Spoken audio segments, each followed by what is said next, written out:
तो फाइनली मैंने बना ही दिया 1 kg में 2 tier केक। अब आप लोगों ने मुझे कई बार पहले कहते हुए सुना होगा कि 1 kg का मैं टियर केक नहीं बनाती हूँ। इनफैक्ट 1.5 या 2 kgs के नीचे मैं टियर केक नहीं बनाती हूँ। इसके कई सारे रीज़न्स हैं। जो मेरा मेन रीज़न है वो ये कि छोटा केक टियर में देखने में अच्छा नहीं लगता है। मतलब एटलीस्ट वो 2 kg का तो हो, ताकि टियर्स देखने में अच्छे लगे, वो डिज़ाइन अच्छा लगे। और जो दूसरा रीज़न है, ऐसा खैर मेरे साथ तो कभी हुआ नहीं है, क्योंकि इसके पहले किसी क्लाइंट ने मुझे ये नहीं कहा है कि आप ½ kg में 2 tier केक बना दो या 1 kg में 2 tier केक बना दो। लेकिन अक्सर मैंने मेरे स्टूडेंट्स को, फॉलोअर्स को कहते हुए सुना है कि क्लाइंट्स टियर केक्स के लिए पैसे नहीं देना चाहते। मतलब वो कहते हैं कि 1 kg का ही तो है, आप 2 tier में बना दो। तो देखो होता क्या है ना, टियर केक चाहे जितना भी छोटा या जितना भी बड़ा क्यों ना हो, आपको उसमें ज़्यादा मेहनत करनी पड़ती है, आपको उसमें ज़्यादा टाइम देना पड़ता है, आप डावल्स वगैरह यूज़ करते हो। इसीलिए हमारे टियर केक्स का कॉस्ट जो है वो नॉर्मल केक्स के कंपैरिजन में ज़्यादा होता है। मतलब अगर आप 5 kg का भी 2 tier केक बना रहे हो, वो भी आपके सिंगल टियर केक से ज़्यादा ही होने वाला है। तो अब ये जो मेरी क्लाइंट है ना, एक्चुअली ऑफिस में ये मेरी जूनियर हुआ करती थी और पिछले 3 साल से ये मुझसे ही केक बनवा रही है अपने हर ओकेजन को सेलिब्रेट करने के लिए। तो अभी रिसेंटली उसको एक बेबी गर्ल हुई है। आपने इसके पहले मैंने एक केक बनाया था, वो देखा होगा, पिंक कलर का, जिसके ऊपर मैंने एक क्यूट बेबी गर्ल टॉपर भी बिठाया था। तो उसका मेरे पास मैसेज आया कि उसकी बेटी का 6 months कंप्लीट हो रहा है, तो घर में एक छोटी सी पार्टी है और उसे केक चाहिए। तो हाफ बर्थडे का जैसे केक्स हम बनाते हैं ना, ऐसे हाफ केक शेप का, वैसे डिज़ाइंस कुछ 2-3 मैंने उसके साथ शेयर किया और पूछा कि क्या इस तरह का कुछ चाहिए। तो उसने ना मुझे एक 2 tier, वैसा ही हाफ केक जैसे हम बनाते हैं वैसा ही एक 2 tier वाला केक डिज़ाइन उसने मेरे साथ शेयर किया। हालांकि वो वाला फुल फॉन्डेंट का केक था, लेकिन उसे फॉन्डेंट नहीं चाहिए था। तो मैंने सोचा कि ठीक है, ये मतलब मेरी इतनी पुरानी क्लाइंट है अभी, एंड एक तरफ से ये मेरे लिए उसके लिए आखिरी केक होने वाला था इन इंडिया, बिकॉज़ इसके बाद वो लोग कनाडा शिफ्ट हो रहे। तो मुझे लगा कि चलो ठीक है, कोई नहीं। ये क्योंकि डिफरेंट शेप था थोड़ा सा, मैंने सोचा कि 1 kg में मैं बना दूंगी, क्योंकि ये ना मतलब इसका शेप अलग सा था। तो इसीलिए मैं अग्री कर गई और मैंने कहा कि ठीक है, 1 kg में मैं बना दूंगी। और इस बार उसने पाइनएप्पल केक मांगा। नॉर्मली वो या तो चॉकलेट केक या फिर कॉफ़ी फ्लेवर का केक मुझसे लेती है, तो इसने कहा कि इस बार थोड़ा सा ना फ्लेवर हम चेंज करते हैं, अब पाइनएप्पल केक बना देना। तो यहाँ पे मैं सोच ही रही थी कि मैं वेट को कैसे डिवाइड करूँ, क्या करूँ। तो यही सोचते सोचते मैंने क्या किया, मैंने इस तरह से वेट को डिवाइड किया कि जो हमारा नीचे वाला टियर है वो बनेगा अराउंड 750 ग्राम्स का, एंड ऊपर वाला टियर अराउंड 250 to 300 ग्राम्स का, जितना हमारा बेंटो केक का वेट होता है ऊपर वाले टियर के लिए। तो नीचे वाले टियर को ना मैंने 8 इंचेस के टिन में बेक किया, बिकॉज़ अगर आप 7 इंचेस के टिन में बेक करोगे ना तो बहुत ज़्यादा हाइट हो जाता है उसका। तो 8 इंचेस के टिन में मैंने उसे बेक किया और फिर मैंने उसे 2 लेयर्स में कट किया है। ठीक है ना, इस तरह के केक्स बनाने के लिए ना आप 2 तरीके से इन्हें बना सकते हो। एक तो जैसे हम नॉर्मल केक की कटिंग करते हैं, लेयरिंग करते हैं, फिलिंग वगैरह करते हैं, फिर केक को क्रम कोट करते हैं, वैसे करने के बाद आप केक को सेंटर से कट करके फिर एक पार्ट उठा के दूसरे पार्ट के ऊपर शिफ्ट कर सकते हो। लेकिन मुझे लगा कि मैं इस तरह से बनाती हूँ जिस तरह से मैं आपको वीडियो में दिखा रही हूँ। तो मैंने पहले से ही ना स्पॉन्ज को कट कर लिया था, एंड अगेन स्पॉन्ज की हाइट ज़्यादा नहीं थी और केक में भी मुझे बहुत ज़्यादा हाइट नहीं देना था। तो मैंने स्पॉन्ज को पहले बीच में से, मतलब जैसे हम हॉरिजॉन्टली कट करते हैं वैसे 2 लेयर्स में कट किया और फिर सेंटर से मैंने एक कट लगाया। तो 4 स्पॉन्ज के लेयर्स मेरे पास हो गए। फिर मैंने यहाँ पे ना 10 इंचेस का बोर्ड लिया है, बोर्ड के ऊपर मैंने थोड़ा सा क्रीम लगा लिया है। अब यहाँ पे मैंने गलती क्या की, मैंने बोर्ड के ऊपर ना व्हिप्ड क्रीम लगाया।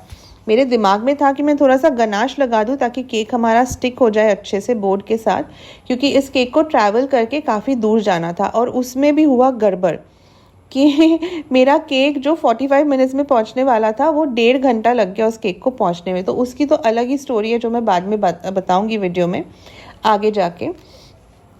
मैंने क्या किया, मैंने स्पॉन्ज का एक पार्ट रखा सोकिंग के लिए। मैंने क्रश को थोड़ा सा, पाइनएप्पल क्रश को थोड़ा सा पानी में मिक्स किया, उसी से मैंने सोकिंग किया है। और फिर पाइपिंग बैग की मदद से मैंने क्रीम की एक लेयर लगाई है, उसके ऊपर डाल दिया हमारा स्ट्रॉबेरी कह रही हूँ मैं बार बार, रिसेंटली बहुत सारे स्ट्रॉबेरी केक्स बना रही हूँ मैं। उसके ऊपर डाल दिया मैंने पाइनएप्पल फिलिंग, एंड उसके ऊपर एक और स्पॉन्ज की लेयर, वापस से सोकिंग, फिर क्रीम, फिर पाइनएप्पल फिलिंग। तो इस तरह से मैंने सारे लेयर्स को ना बिल्ड कर लिया। और उसके बाद मैंने थोड़ा सा क्रीम लिया और केक को मैंने अच्छे से क्रम कोट कर दिया। और क्रम कोट करने के बाद मैंने उसको फ्रिज में रख दिया ताकि हमारा केक जो है वो अच्छे से सेट हो जाए, ठीक है। फिर थोड़ी देर के बाद मैंने क्या किया, मैंने लिया टॉप टियर, जिसको मैंने 5 इंच के टिन में बेक किया था, एंड उसको भी मैंने सेम तरीके से लेयर्स में कट कर दिया। तो इसमें भी मुझे 4 लेयर्स मिले थे, ठीक है। अब देखो यहाँ पे मैंने क्या किया, मैंने बॉटम वाले टियर पे ना डावल्स लगा दिए थे ऑलरेडी, ठीक है, क्योंकि सब ऐसे केक्स को सपोर्ट देना बहुत ज़रूरी होता है। एंड मैंने यहाँ पे बॉटम टियर को ना फिनिशिंग नहीं दिया है, क्योंकि अगर मैं बॉटम टियर को पूरे केक्स क्रीम से कवर करके फिनिशिंग देके फिर टॉप टियर इसके ऊपर प्लेस करती तो मेरा केक जो है ना वो बहुत ओवरवेट हो जाता, ठीक है। एंड इस तरह के केक्स में ना जो सेम कलर का बनता है, तो इस तरह से आप स्टैकिंग कर सकते हो अपने टियर केक्स की। तो यहाँ पे ये तो बहुत छोटू सा केक था खैर, लेकिन सेम तरीके से मैंने इसे भी बनाया। पहले मैंने स्पॉन्ज को सोक किया, फिर उसके ऊपर मैंने क्रीम लगाई, उसके ऊपर पाइनएप्पल फिलिंग, एंड इसी तरह से मैंने बाकी के लेयर्स को भी बिल्ड कर दिया, ठीक है। और उसके बाद मैंने इस टियर के ऊपर भी लगाए डावल्स, ठीक है। अब ये जो डावल्स थे ना, ये मैंने पूरा ऊपर से लेके नीचे तक लगाया था ताकि हमारे केक को अच्छा सपोर्ट मिले, एंड ट्रांसपोर्ट के दौरान हमारा केक जो है वो बिल्कुल भी हिले नहीं, ठीक है। फिर टॉप टियर को भी मैंने क्रम कोट कर दिया और फिर मैंने केक को रख दिया फ्रिज में अच्छे से सेट होने के लिए। अब यहाँ पे मैं केक को फाइनल फिनिशिंग दे रही हूँ, मतलब फाइनल फ्रॉस्टिंग कर रही हूँ बेसिकली। तो पिंक कलर के क्रीम से मुझे केक को कवर करना था। तो ये जो डिज़ाइन था ना, बेसिकली पूरा डिज़ाइन मैंने शेयर नहीं किया था क्लाइंट के साथ, मैंने बस कुछ एलिमेंट्स शेयर किए थे और कहा था कि इस तरह की चीज़ें मैं केक के ऊपर लगा दूँगी एंड केक को मैं पिंक कलर का बना दूँगी, and she was okay with it. बस एक मैसेज उसने कहा था बोर्ड पे लिखने के लिए, जो मैंने फॉन्डेंट से लिख दिया था। तो इस तरह से देखिए, पहले मैंने नीचे के टियर में क्रीम को अप्लाई किया है और किस तरह से मैं स्क्रैपर की मदद से धीरे धीरे करके इसे फिनिशिंग दे रही हूँ, आप वो भी ध्यान से देखना, ठीक है। अब यहाँ पे ना मुझे थोड़े बहुत शार्प एजेस चाहिए थे। अगर आप स्क्रैपर को कंटिन्यूअसली चलाते जाओगे केक के ऊपर तो आपके केक के जो साइड्स हैं ना वो राउंडेड हो जाएंगे। तो बिल्कुल जिस तरह से मैं आपको हार्ट शेप या फिर स्क्वायर शेप या रेक्टेंगल शेप में प्रॉपर शार्प एजेस लाना बताती हूँ, इसमें भी आपको सेम तरीके से करना है, ठीक है। वैसे आपके ऊपर है, आपको जिस तरह से ठीक लगे आप कर सकते हो, क्योंकि कभी कभार बिगिनर्स को थोड़ा डिफ़िकल्ट हो जाता है शार्प एजेस लाना। एंड विप्ड क्रीम के साथ क्या होता है, आप जितना ज़्यादा स्क्रैपर चलाओगे उसके ऊपर, जितनी देर तक आप उसके ऊपर काम करोगे, हमारा क्रीम जो है ना वो ड्राई होने लगता है और फिर फटने लगता है। तो यहाँ पे बॉटम टियर को थोड़ा सा फिनिशिंग देने के बाद मैंने टॉप टियर पे भी क्रीम लगा लिया एंड उसको भी सेम तरीके से स्क्रैपर की मदद से हल्के हल्के हाथों से मैंने फिनिशिंग दे दिया, ठीक है। फिर मैं सोच रही थी कि केक थोड़ा सा प्लेन सा लग रहा है देखने में, तो मैं पहले सोच रही थी कि मे बी उसके ऊपर सिलिकॉन ब्रश से कुछ पैटर्न बना दूँ, और फिर बस यही सोचते सोचते मैंने लिया अपना सिलिकॉन ब्रश एंड मैंने थोड़ा सा ना वेवी पैटर्न इसके ऊपर क्रिएट किया, ठीक है। सो आगे की तरफ पीछे की तरफ बेसिकली पूरे ओवरऑल केक में मैंने इस तरह का वेवी पैटर्न बना दिया और फिर अगेन मैंने केक को फ्रिज में रख दिया सेट होने के लिए, बिकॉज इसके बाद मुझे सिर्फ इसके ऊपर डेकोरेशंस लगाने थे।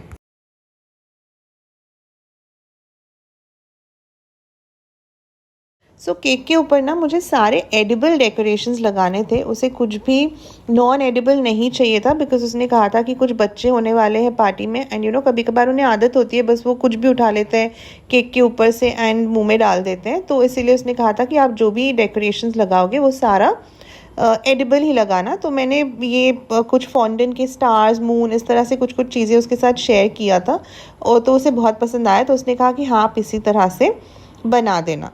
तो ये सारी चीज़ें ना मैंने पिछली रात को ही बना के रख दिया था एंड ये बहुत अच्छे से ड्राई भी हो गए थे। तो ये सारे फॉन्डेंट के डेकोरेशंस मैंने एक एक करके केक के ऊपर लगा दिया, सामने बेबी गर्ल का नाम लिख दिया, और जो मैसेज मुझे बोर्ड के ऊपर लिखना था वो भी मैंने फॉन्डेंट से ही बनाया था। अब यहाँ पे मैं आपको बताती हूँ कि डिले कहाँ पे हुआ और कैसे हुआ। तो बेसिकली मुझे ना ये केक 1 बजे तक पहुँचाना था उसके घर पे, एंड मैं बहुत बार पहले उसके घर पहुँचा चुकी हूँ केक्स, मतलब जैसे मैं ऊबर केक से भेजती हूँ केक्स, सॉरी ऊबर कैब से भेजती हूँ, वैसे ही भेजती हूँ। तो इस बार भी मैंने 12 बजे सोचा कि मैं ऊबर बुक करती हूँ, क्योंकि उस टाइम पे मेरे घर से अराउंड 45-50 मिनट्स ही दिखा रहा था उसके घर तक जाने का, 45 मिनट्स बेसिकली। तो मैंने सोचा कि ठीक है 12 बजे मैं कैब बुक कर दूँगी, फिर 1 बजे तक उसके घर पहुँच जाएगा। तो हुआ यूँ कि कैब बुक करने में ही मुझे almost half an hour 40 minutes लग गया। मतलब पता नहीं उस दिन क्या हुआ था, सैटरडे था और कोई कैब नहीं मिल रहा था। मतलब 1-2 कैब्स ने कैंसिल कर दिया, फिर एक कैब आ रहा था, फिर आते आते बीच में उसने कैंसिल कर दिया। तो मैं तो टेंशन में आ गई थी, मुझे समझ में नहीं आ रहा था कि हो क्या रहा है। फिर फाइनली जाके एक कैब मुझे मिला जो 15 मिनट दूर था। तो मुझे लगा कि भैया ये पता नहीं आएगा नहीं आएगा। तो मैंने जब उसे कॉल किया ना, ड्राइवर फ़ोन नहीं उठा रहा है, मुझे और टेंशन हो गया। लेकिन वो ऐप पे आपको दिखता है ना कैब हिलता हुआ, तो कैब बढ़ता हुआ मेरे घर की तरफ तो आ रहा था, लेकिन उससे बात नहीं हो पा रही थी। तो मुझे पता नहीं था कि अब बंदा आएगा, और अगर उसने मना कर दिया कि नहीं मैं केक लेके नहीं जाऊँगा, क्योंकि होता है कभी कभार ऊबर ड्राइवर्स भी ना मना कर सकते हैं, बिकॉज़ उन्हें टेंशन होता है कि अगर on the way cake damage हो गया तो सारी गलती मेरी होगी, जो भी है। तो फिर मैं वेट कर रही थी, तो जब वो ड्राइवर ऑलमोस्ट मेरे घर के पास था तब उसका कॉल आया।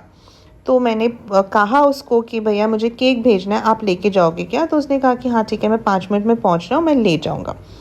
तो मैंने केक को पैक किया, फिर सिक्योरली गाड़ी में रखा, फिर मैंने उसे बताया कि ये एड्रेस है, और मैंने उसको एड्रेस का लोकेशन भी दिया था, मतलब जो लोकेशन पिन हम देते हैं ना वो भी दिया था। तो सोचो केक मुझे 1 बजे पहुंचाना था और वो केक मेरे घर से ही निकला 1 बजे। तो मुझे लगा कि ठीक है चलो, वो 1:45 मैक्सिमम 2 बजे तक तो पहुंच ही जाएगा। अब मैंने ऑब्वियसली क्लाइंट को मैसेज करके बोल दिया था कि थोड़ा ऊबर बुक करने में लेट हो गया, इसीलिए केक थोड़ा सा लेट हो जाएगा, and I am really sorry about it. तो उन्होंने कहा ठीक है कोई बात नहीं, हम मतलब अभी तो सब आ ही रहे हैं बस गेस्ट्स, तो इतनी प्रॉब्लम नहीं है। अब हुआ यूँ कि जब वो ऊबर वाला पहुंचा वहाँ पे लोकेशन पे, तो फॉर सम रीज़न लोकेशन से उनका जो घर था वो 3 किलोमीटर दूर दिखा रहा था। तो ड्राइवर ने मुझे कॉल किया और कहा कि मैडम ये लोकेशन तो आपकी गलत है, मैं तो 3 किलोमीटर दूर हूँ। तो मैंने कहा कि भैया आप कुछ भी करो, आप बस केक पहुंचा दो सही सलामत। बिकॉज़ ऐसे सिचुएशन में ना अगर मैं उससे आर्ग्यू करने लगूं कि नहीं आप ऐसा नहीं कर सकते, मैंने लोकेशन सही दिया था, आप पता नहीं कहाँ पहुँचे हो, ये वो, तो हो सकता है कि वो केक पहुँचाए ना, या कुछ भी हो सकता है तो मुझे वो टेंशन नहीं लेना था। मैंने उस बंदे को कहा कि मैं आपको एक्स्ट्रा पैसे दे दूँगी, आप बस केक सही सलामत पहुँचा दो। तो फाइनली जाके 2:30 बजे वो केक पहुँचा है उस लोकेशन पे। तो मेरे क्लाइंट का मैसेज भी आ गया था कि मेरी बात हो गई है ड्राइवर से, वो केक लेके आने वाला है। और ड्राइवर ने मतलब एक्चुअली वो बंदा काफ़ी अच्छा था, बिकॉज़ उसने कहा कि मैं एक बार पहुंच जाओ लोकेशन पे, मैं आपको कॉल कर दूंगा। बिकॉज़ मैं ना बीच बीच में उसको 2-3 बार कॉल कर चुकी थी ये पूछने के लिए कि आप कहाँ पे हो। तो उसने बताया भी था कि मैं ट्रैफिक में फंसा हुआ हूँ। तो इस तरह की चीज़ें भी कभी कभार हो जाती है। मेरे लिए ऐसा फर्स्ट टाइम था कि केक डिलीवर करने में इतना ज़्यादा डिले हो गया, बट थैंकफुली उन्होंने कुछ कहा नहीं, they were perfectly fine with it. And जब केक पहुंच गया उनके घर तक तो उनका मैसेज भी आ गया था कि केक हमें रिसीव हो गया है, and I was like very very relieved. So anyways, cutting the long story short, कभी कभार ऐसा हो जाता है क्योंकि हमें डिपेंड करना पड़ता है दूसरों पे केक्स पहुंचाने के लिए, स्पेशली जब केक को इतना ज़्यादा दूर जाना था। मतलब मेरे घर से 20-22 किलोमीटर दूर केक को पहुंचना था। बट एनीवेज, हालांकि इसके पहले हर बार केक सही सलामत तो पहुंचते हैं, बट हर बार टाइम पे पहुंचे। इस बार 1 टाइम डिले हो गया था, बट नंदलेस उन्हें केक बहुत ज़्यादा पसंद आया एंड उन्हें फ्लेवर भी बहुत अच्छा लगा।